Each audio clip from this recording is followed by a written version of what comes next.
हाय, hello, नमस्कार. माझ्या मनाऱ्याच्या या आजच्या नव्या भागामध्ये एक नवा विषय घेऊन मी डॉक्टर श्रद्धा आणि मी अंकिता. तुम्हा सगळ्यांचं स्वागत करतो. तर मग आजचा आपला विषय काय आहे अंकिता, सांगशील का तू? आपण जी या अक्षरापासून सुरू होणाऱ्या कॉन्सेप्टवर सध्या बोलतोय. बरोबर. गेल्या भागात आपण जी फॉर जनरलायझेशन बरोबर. असा विषय घेतला होता हं. आणि आज आपला विषय आहे जी फॉर गॅस लाइटिंग. तर श्रद्धाताई, जसं आपण प्रत्येक भागाची सुरुवात करतो हं. की पहिली कॉन्सेप्ट समजून घ्यायची हं. आणि त्याच्यानंतर त्याच्या आणखी खोलात जायचं. हं. सो इथूनच सुरुवात करूया की गॅस लाइटिंग म्हणजे नेमकं काय आहे हं. आणि ते का केलं जातं. अच्छा, मी ते का केलं जातं हे सांगते, पण आता हं. अगोदर मानसशास्त्रीय व्याख्येकडे दृष्ट्या, yes. तिकडे जाण्यापूर्वी तुला काय वाटतं गॅस लाइटिंग म्हणजे नक्की काय? मला साध्या भाषेतलं हवंय म्हणून. मग आता खूप वर्षांपूर्वी वगैरे जी पहिल्यांदा जेव्हा मी ती टर्म ऐकली होती तेव्हाचा साधारण माझ्या लक्षात राहिलेला अर्थ सांगते. की तुझी चूक आहे असं तुला सारखं जाणवून देत ती जी तुझी भावना आहे तिला पेटवत राहणे म्हणजे गॅस लाइटिंग. हो, अगदी बरोबर. ओके, माझी मेमरी बरी दिसतीये मला. म्हणजे तू करतेस गॅस लाइटिंग का तू शिकार आहेस गॅस लाइटिंगचा? तसं दोन्ही नाहीये असं वाटतं मला Good. कधी कधी, Okay. पण डिपेंड्स अगेन. चला मग आता आपण येऊया आपल्या मानसशास्त्रीय व्याख्येकडे. येस. खरं सांगू का, हा ना एक प्रकारचा सूक्ष्म भावनिक आणि मानसिक अत्याचार आहे. एवढं सिरियस असतं मग ते? काय तुम्ही Okay. दुसऱ्याला मॅनिप्युलेट करताय म्हणजे काय? हम्म. आपण जेव्हा दुसऱ्याला मॅनिप्युलेट करायला लागतो तेव्हा आपण त्याचा भावनिक एक्सप्रेशनचा तसं हननच करतोय ना त्यांच्या त्या हक्काचं. बरोबर. म्हणून मी म्हणाले की हा एक मानसिक आणि भावनिक अत्याचार आहे जर असं तो कोणी करत असेल तर. तर आता हे झालं, प्रास्ताविक झालं असं हो. म्हणूया की हे किती सिरियस आहे हे सांगण्यासाठी माझं हे विधान होतं. ज्वलंत प्रास्ताविक. गॅस म्हणजे ज्वलंत यायलाच पाहिजे सगळं. हा, तर आता गॅस लाइटिंग म्हणजे नक्की काय आणि ते का केलं जातं? तू म्हणालीस तसं ते अगदी बरोबर आहे. एखाद्या व्यक्तीला त्याच्या स्वतःच्या आठवणी, भावना आणि वास्तवाबद्दल त्याच्या मनात शंका निर्माण करायची. ओके. आणि त्याला गोंधळून टाकायचं. याला म्हणायचं गॅस लाइटिंग. बर. उदाहरणार्थ, तुला चुकीचं आठवतंय किंवा तू ना खूप ओव्हर रिॲक्ट करतेस. हे पण गॅस लाइटिंग मध्ये हो, येतं. हे असं कधी घडलंच नव्हतं. हे सगळी त्याची उदाहरणं आहेत. बरोबर. आता का केलं जातं? कारण हे होतं अनेक वेळेला, पण तुम्ही म्हणालात तसं की अत्याचार असं आपण जेव्हा म्हणतो तेव्हा त्याला अनेकदा मुद्दाम केल्याची किंवा जाणून बुजून समोरच्याचं नुकसान करण्याच्या उद्देशाने केल्याची किनार येते. बरोबर. पण हे इतक्या सटल लेवलला कधी कधी होत असू शकतं की ते मुद्दामच केलं जातं का ते होतं, हा माझा जास्त प्रश्न आहे. आता आपण जर का केलं जातं हे जर समजून घेतलं ना तर मग तुला आपोआपच त्याची उत्तरं मिळतील. म्हणजे ते कधी कधी नोईंगली आणि कधी कधी अननोईंगली केलं जातं. ओके. मग नोईंगली केलं जातं तरी पण का, जाणून बुजून केलं तर का, किंवा नकळत होतं घडतं माझ्या हातून तर ते का होतं हे ह्याच्यातून कळेल आपल्याला.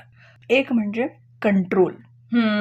करेक्ट. दुसऱ्यावर सत्ता प्रस्थापित करण्यासाठी त्याचं गॅस लाइटिंग केलं जातं. दुसरं आणखीन एक महत्वाचं कारण आहे अकाउंटेबिलिटी टाळण्यासाठी. झालेल्या गोष्टीसाठी मी जबाबदार नाही. तुला चुकीचं आठवतंय किंवा असं काही झालंच नाही. पॉवर इम्बॅलन्स, माझ्यापेक्षा तुझ्याकडे पॉवर जास्त येतेय असं सत्ता केंद्र तुझ्याकडे जायला लागलं की त्याला माझ्याकडे खेचून आणायची एक पद्धत म्हणून वर्चस्व टिकवण्यासाठी. करेक्ट. आणि मॅनिप्युलेशन. आता बघ, हे जर आपण बघितली ही 4-5 कारणं जर बघितली तर तुला लक्षात येतं की हे जाणून बुजून पण होऊ शकतं आणि अजाणतेपणी पण होऊ शकतं. म्हणजे एकंदरीतच ही सगळी कारणं जेव्हा बघतो आपण तेव्हा आपण काय करतोय तर स्वतःला सेफ ठेवण्यासाठी एक आणि सत्ता प्रस्थापित करण्यासाठी. मग त्यासाठी म्हणूनच आपण प्रत्येक वेळेला करणारा व्यक्ती गॅस लाइटिंग करत असतो. आणि मग आता तुला सेम टाइम इथे 2 माणसं आहेत. बरोबर. एक करता आणि दुसरा कर्म ज्याच्यावर झेलणारा. तर मग जसं तुला हे कळलं की करता का करतोय, मग झेलणारा का झेलतोय हा पण मुद्दा आहे. बरोबर. एक त्याच्या स्वतःचीच क्लिअरिटी नसते की नक्की काय आहे. म्हणजे आता कधी कधी असं वाटतं की तू न जाताना फॅन चालूच ठेवून गेली होतीस, मग मला आठवतच नाही की मी खरंच बंद केला होता की नाही. बरोबर. क्लिअरिटी नसते. दुसरं कधी कधी ती जी गॅसलाइटिंग करणारी व्यक्ती असते, आपण हायरार्कीचा जर विचार केला, कुठली कौटुंबिक किंवा प्रोफेशनल, अगदी अगदी तर ती जर वरचढ असेल आपल्यापेक्षा, तर आपण त्यावेळेला बॉस इज ऑलवेज राईट आपल्याला असं म्हणावं लागतं. या ते पण कारण असू शकतं. किंवा कधी कधी माणसं थोडीशी मृदू स्वभावाची आणि सबमिसिव्ह काइंड ऑफ असतात, हम्म. आणि मग त्या लोकांना कोणीही डॉमिनेट करू शकतं, आणि मग त्यांच्या बाबतीत हे रोजच घडतं. बरोबर म्हणजे आपण आता दोन्ही गोष्टी बघितल्या, की अगदी, करणारा का करतो आणि झेलणारा का का झेलतो. झेलतो. म्हणजे आता इथे थोडं थोडं क्लिअर पण झालं की जर झेलणाऱ्याला ते झेलायचं नसेल तर काय करावं लागेल, हे पण थोडंसं क्लिअर Yes. होतं. आता चुकीची जाणीव करून देणं, हो हो मी आणि आता तिथेच येणार होते मी की- तुझा प्रश्न चोरला का? काइंड ऑफ कारण आता कसं होतं माहितीये का, की ओघाने पुढे पुढे पुढे ते बरोबर, येत होय. राहतं.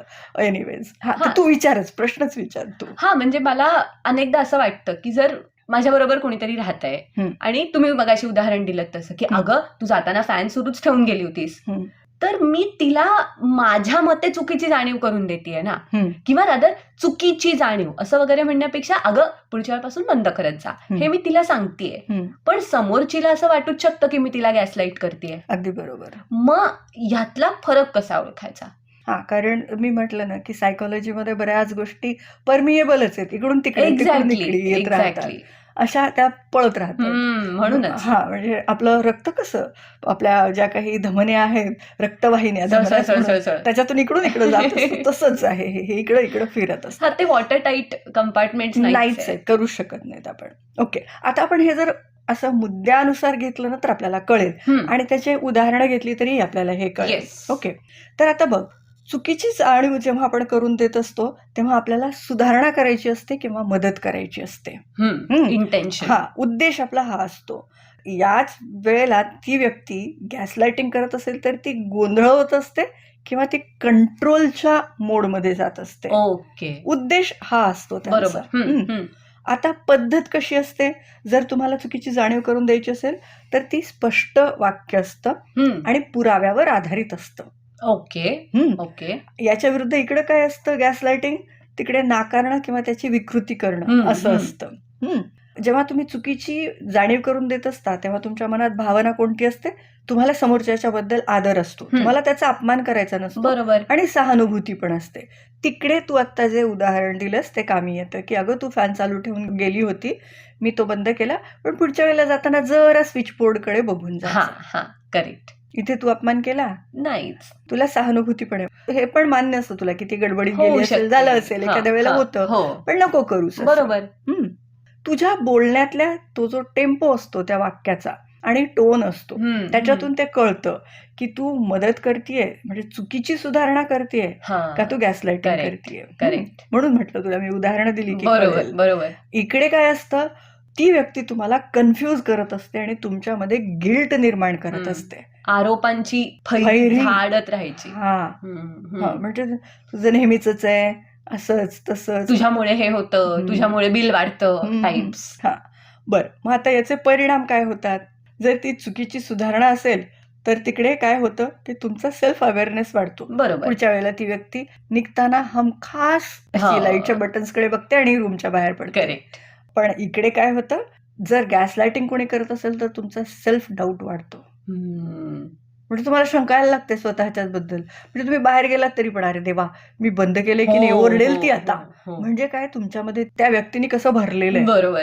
तर याच्यावरून साधारण या मुद्द्यांवरून कळतं कुठले कुठले मुद्दे, तर त्याचा उद्देश काय आहे, त्याची पद्धत काय आहे, त्यावेळेला त्याच्यामुळे तुमच्या मनात भावना कोणत्या निर्माण होतात आणि त्याचे परिणाम काय घडतात. याच्यावरून तू म्हणतेस तसं एखादी व्यक्ती तुमच्यामध्ये सुधारणा घडवू इच्छितीये का ती व्यक्ती तुम्हाला गॅसलाइटिंग करतीये ते तिकडनं तुम्हाला कळू शकतं. ओके. तुम्ही हेल्दी फीडबॅक पण देऊ शकता. बरोबर. हेल्दी फीडबॅक कसा असतो, काल तू रागात बोललीस त्यामुळे मला वाईट वाटलं, हे काय झालं, हेल्दी स्टेटमेंट आहे. बघ इथे ना मी मला हार्म केलंय, ना मी तुझा अपमान करते किंवा काहीच नाही, तुझ्यावर आरोपही करत नाही. आणि मला वाईट वाटलं म्हणजे वाईट वाटलं हे मी फक्त पोहोचवते, त्याची इंटेन्सिटी नाही दाखवत, रडत बिडत नाहीये. करेक्ट. गॅसलाइटिंग काय असतं, तू ना जरा जास्तच सेन्सिटिव्ह आहेस, मी काही चुकीचं बोललेच नव्हते तुला, म्हणजे माझ्या भावनाच निगेट केल्यासारखं, की मला आलेला रागच चुकीचा आहे कारण मी चुकलेच नाहीये, हे असं घडत असतं. मला सांगा श्रद्धाताई, आता तुम्ही उदाहरण दिलं ना फॅनचं, त्याच्यावरनं मला माझा एक किस्सा आठवला. एकदा मागे असं झालं होतं, जेव्हा मी एकटी राहत होते तेव्हा, ते आपले पाणी गरम करायचे कॉइल्स असतात ना, ते माझं चुकून सुरू राहिलं होतं. ओके. आणि मोठं काही झालं नाही, पण बिचाऱ्या त्या कॉइलचा रंग बदलला होता मी घरी येईपर्यंत. ती काळी कुळकुळीत झाली होती. हा. आणि तेव्हापासनं ना समहाऊ हे माझ्या डोक्यात अतिशय घर करून बसलं की शिट, मी विसरते बटन बंद करायला. आणि मग तुम्ही आत्ताची सगळी लक्षणं सांगितलीत ना, की डाऊट यायला, म्हणजे मला हे आठवतंय बरं का, क्लिअरली आठवतंय की मी जाऊन बंद केलंय बटन, पण तरीही माझ्या मनात हा डाऊट असायचा. अजूनही कधी कधी जेव्हा मी कॉईल वापरायची कधीतरी वेळ येते तेव्हा असतो की आपण बटन बंद केलंय ना, घर मला परत गेल्यानंतर माय हाऊस इज इन फ्लेम्स असं नाही दिसणार ना. तर मला असं विचारायचं की आपण स्वतःला पण गॅस लाईट करतो की उलट आपण सगळ्यात जास्त स्वतःलाच करतो. आणि इकडे तू फक्त गॅस लाइटिंग करत नाहीये, तू जनरलायझेशन पण करून टाकलेलं आहे. एक्झॅक्टली विसरते बघ तू म्हणालीस. करेक्ट. हा, म्हणजे आता तू जसं सांगितलं तसं की आपण स्वतःला गॅस लाइटिंग करतच असतो आणि त्याच वेळेला आपण जनरलायझेशन काय केलं, तू जनरलाइज केलं आणि स्वतःच्या डोक्यात ते वाक्य ठेवलं आणि परत परत काढून ओव्हर थिंकिंग केलं आणि त्याला तो फ्युअल देत राहिलं आणि गॅस लाइटिंग करत राहिलं. कळलं कसं आलं ते? याच्यातून बघ, जनरलायझेशन, त्याच्यातून ओव्हर थिंकिंग आणि त्यातून गॅस लाईट. आपण त्या भागात बोललो होतो जनरलायझेशनच्या, की जनरलायझेशन करतो हा स्पार्क आहे, ओव्हर थिंकिंग हे पेट्रोल आहे आणि ही ती आग आहे, गॅस लाइटिंग आग आहे. हे कनेक्शन खूप इंटरेस्टिंग आहे. तर हे असं घडत असतं. माझा पुढचा जो प्रश्न होता त्याचं उत्तर तुम्ही ऑलरेडी देऊन टाकलंय. ओके. की इंडिकेटर्स काय असू शकतात? नाही, आहेत, आणखीन आहेत. ओके, मला वाटलं तुम्ही मगाशी जे सांगितले इंटेंट, पद्धत वगैरे ते सगळे नाही. अच्छा, हा, मग ठीक आहे, मग मला बरं वाटलंय, सांगा आता. ओके. हे बघ, या गोष्टी जर नेहमी होत असतील तर तुम्ही सावध राहा की तुम्ही करताय, तुम्ही याच्यामध्ये अडकलेले आहात. ओके, पण म्हणजे ऍज अ रिसिव्हर का ऍज अ परपेट्रेटर? नाही, आता सध्या आपण झेलणाऱ्याबद्दल थोडीशी सिंपथी दाखवूया. डन. हे जर माझ्या बरोबर होत असेल तर माझं गॅस लाइटिंग होत आहे. हा, आता इकडे मी का फोकस शिफ्ट केलं तर हे बघ, गॅस लाइटिंग करणाऱ्या व्यक्तीला आपण काही बदलू शकत नाही. आपण काय करू शकतो तर त्याला रिॲक्ट कसं करायचं. करेक्ट. आता तिकडे पण येऊ आपण की मीच जर गॅस लाइटिंग करत असेल तर मी काय करायचं. ओके, ते शेवटी येऊ, कारण ते जरासं अवघड काम आहे. साहजिक आहे. हा, ओके. मी जर सतत स्वतःवर शंका घेत असेल, मी चुकते नेहमी, माझी चूक आहे बहुतेक यात, हे स्टेटमेंट, कन्फ्युजन आणि एन्झायटी, म्हणजे मी नक्की काय केलं होतं, अरे बापरे मी काय काय करत असते, ही लेवल. त्याच्यानंतर स्वतःच्या ज्या आठवणी आहेत त्याच्यावरचा विश्वासच कमी होणं. आठवणी इन द सेन्स घटनांच्या आठवणी नाही म्हणत, आपली कामं याच्याबद्दल बोलते, मी हे केलं होतं की नाही, मी गॅस बंद केला होता की नाही. हे झाले आपले मानसिक संकेत, बरं का. आता वर्तनात्मक संकेत, तुमच्या बिहेवियर मध्ये काय बदल घडतो. तुम्ही जर बोललं, समोरची व्यक्ती सतत डिनाय करत असेल, मी असं कधीच केलं नाही, तर तुमचं गॅस लाइटिंग होत आहे. तुमच्या भावना ती समोरची व्यक्ती व्हॅलिडेटच करत नाही. म्हणजे तुला असं वाटत शकत नाही.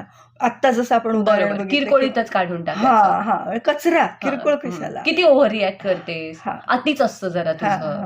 आणि काही घडो, ब्लेम, नारळ फोडायची जागा जर तुमचं डोकं असेल, कुठे काही हो, म्हणजे पाणी जर नळाचं गेलं लवकर, बघ तू लवकर उठली नाही म्हणून पाणी नाही मिळालं, एक्झॅक्टली, व्हॉट एव्हर, काही असो, काही घडो, जगात काही घडो, तू वेडीच आहेस, तुला काही कळतच नाही, हे पण तेच एक आहे. तर इकडे काय होतं माहितीये का, गॅस लाइटिंग करणारी व्यक्ती एक पॅटर्न वापरत असते.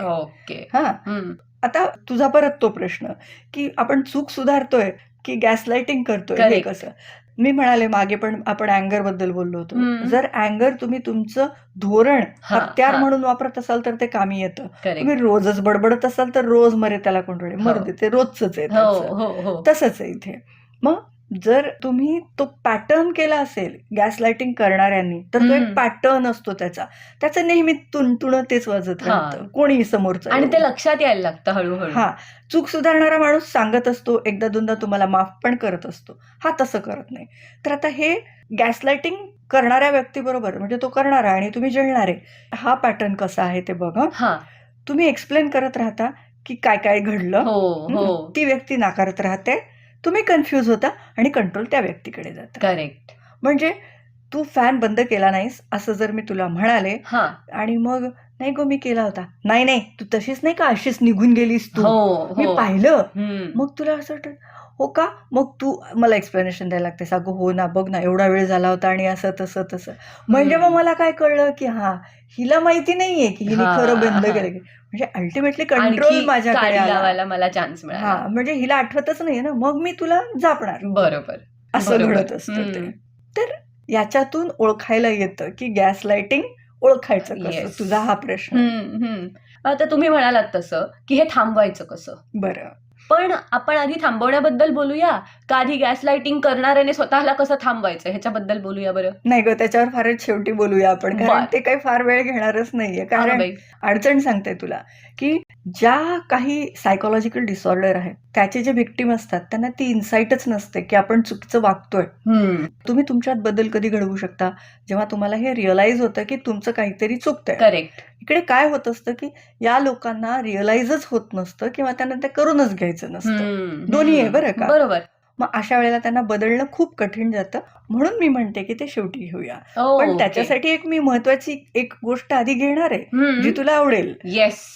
सगळ्यांनाच आवडेल. डन. हा तर सो आपण आपल्या प्रश्नावर येऊया. हा मी तेच सांगत होते की मी ते काय सांगणार आहे तर गॅस लाइटिंग करणाऱ्याचं प्रोफाईल सांगणार आहे मी. बापरे. ओके. माझ्या डोक्यात एक 5-6 नावं आली आजूबाजूची. हा तर Anyway. त्याआधी आपण हे थांबवायचं Yes. कसं.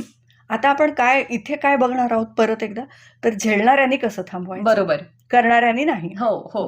गॅस लाइटिंग थांबवणं म्हणजे फक्त समोरच्याला बदलणं असं नाही, तर स्वतःमध्ये क्लिअरिटी आणणं आणि स्वतःच्या बाउंड्रीज सेट करणं हे लक्षात ठेवायचं नेहमी.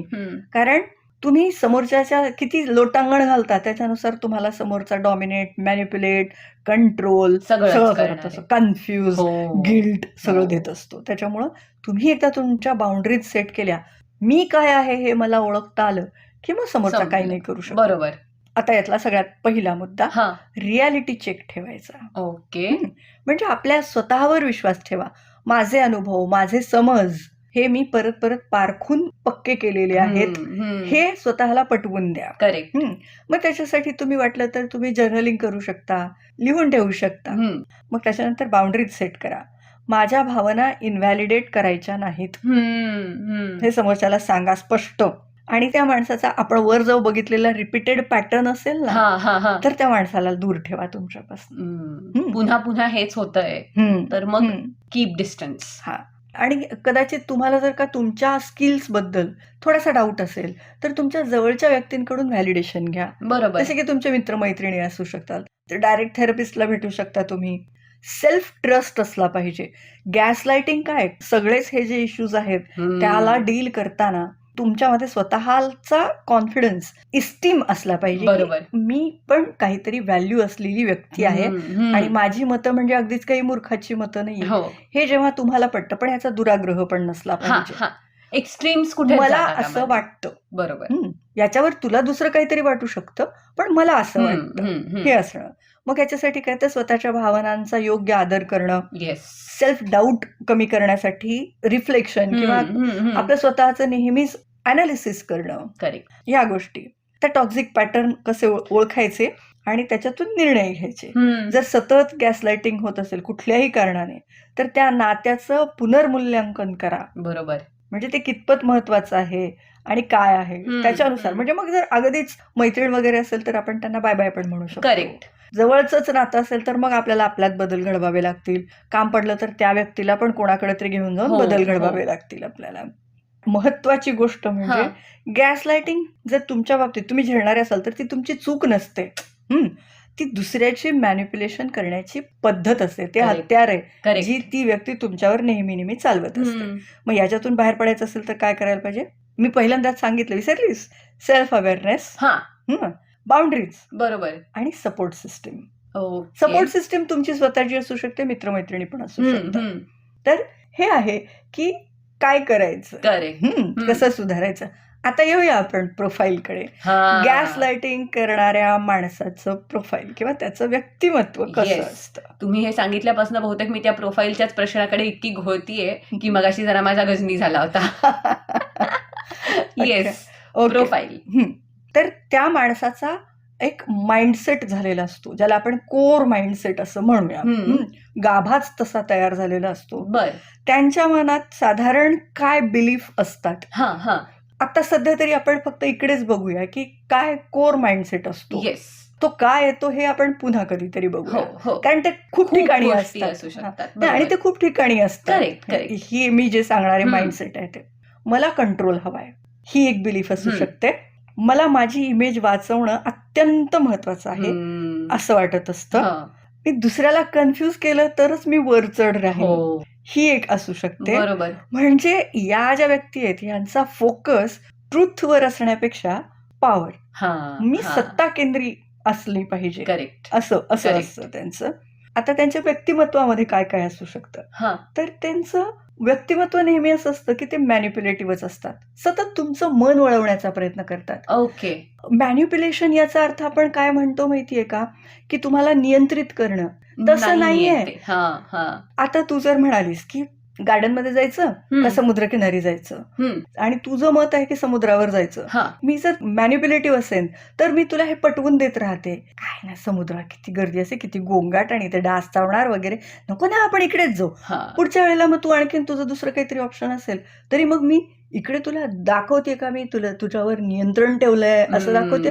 नाही. बरोबर. हा, मॅनिप्युलेशन हे काही नेहमी अग्रेसिव्हच असतं असं नाही, Correct. गोड बोलून पण ते असतं. खूप सटली होतं. आणि आपण त्याला उलट याला जास्त फसतो आपण. एक्झॅक्टली. तिकडे आपण नाही मी करणार हा, नाही असं हा. म्हणतो, पण इकडे जाऊ दे ना, एवढी म्हणते ना ती, बरं चल तुझ्या मनासारखं. बरोबर. हे तर कळत पण नाही आपल्याला. हम्म. माहिती, हे जास्त घातक आहे. उलट Actually, मन actually. वळवणं हे जे प्रकार आहे ना त्याच्यातला, करेक्ट. तो जास्त जास्त घातक आहे. घातक आहे. I know.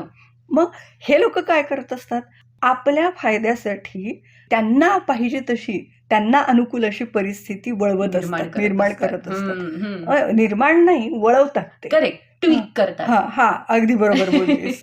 मग त्याच्यासाठी लोकांच्या इमोशन्सचा ते वापर करतात. बरोबर. आणि कधी कशाचीही जबाबदारी घेत नाहीत ही लोक. जबाबदारीपासून पळत असतात, कारण त्यांना काय वाटत असतं, हे बघ जबाबदारी घेतली, तुम्ही काहीतरी निर्णय घेतला की त्याची जबाबदारी तुमच्यावर असते, बरोबर. आणि मग तुमचा तो निर्णय फसला की तुमच्यावर बोट येतं ना, हा. म्हणून त्यांना ती अकाउंटेबिलिटीच नको असते. करेक्ट. ते बोट सारखं आपलं माझ्याकडे आलं की वळवायचं, माझ्याकडे आलं की वळवायचं. नारळ फोडायची जागा, हा. करेक्ट. ब्लेम करायचं Correct. दुसऱ्यांना. आणि मग ते खूप जास्त डिफेन्सिव्ह असतात ही लोक.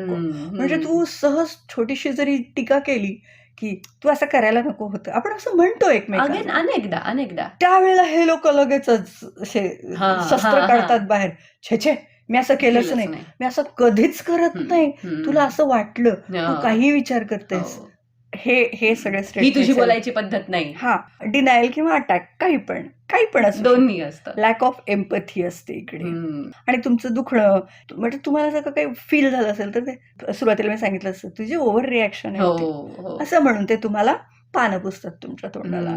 आणि त्यांचं नेहमी लक्षात ठेवायचं काय, डिनायल, ट्विस्ट, तू चुकीचा अर्थ काढतीयस. हा, आणि ब्लेम शिफ्ट, तुझ्यामुळं झालंय असं, तू लक्ष दिलं असतंस तर असं झालं नसतं. चूक आहे. कन्फ्यूज करायचं, म्हणजे विषय बदलायचा किंवा मिक्स सिग्नल्स द्यायचे. तुला कळलंच नाही पाहिजे की ही व्यक्ती अशी म्हणतीये का तशी म्हणतीये, कारण मग तू जे उचललंस ते चूक असलं की मग परत तुला संपलं. रट्टे मारता येतात.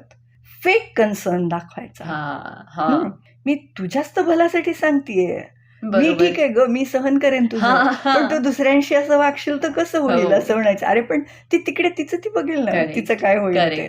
आणि हे जर सारखं रिपीट होत असेल तर ती व्यक्ती गॅसलाइटिंग करणारी असते.